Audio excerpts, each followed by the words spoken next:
Court denies class action status for lawsuit against Twitter. Naveen Athrappuli, Epoch Times reports, California court dismissed class action certification for a lawsuit filed by a former employee that accused Twitter of not paying laid-off workers bonuses that were allegedly promised.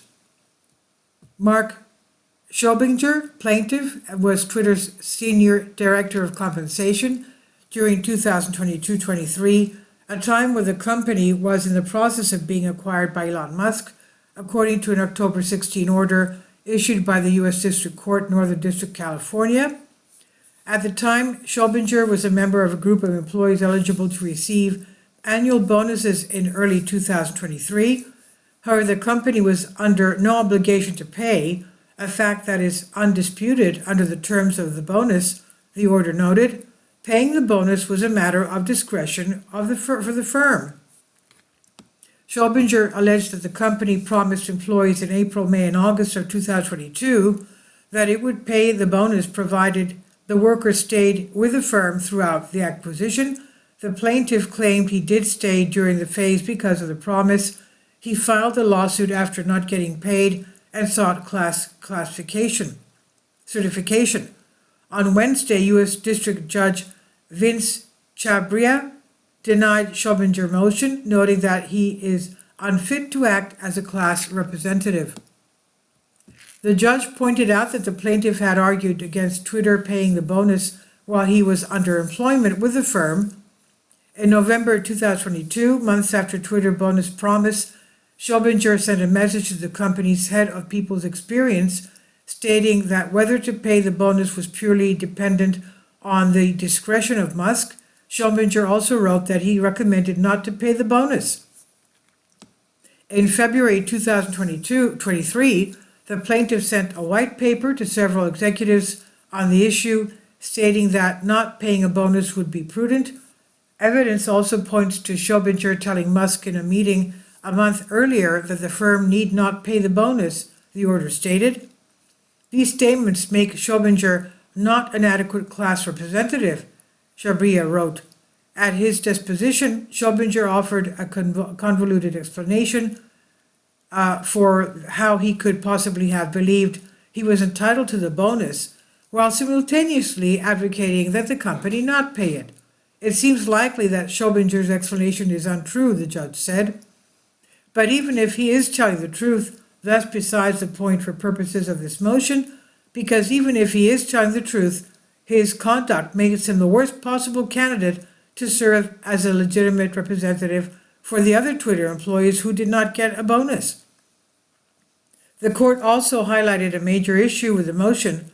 A large number of proposed class members signed arbitration agreement with Twitter, some of which also waived off class action lawsuits against the company. And based on these observations, the judge denied the motion. Twitter faces multiple lawsuits related to employee layoffs. After Musk took over Twitter in 2022, the company cut down its workforce.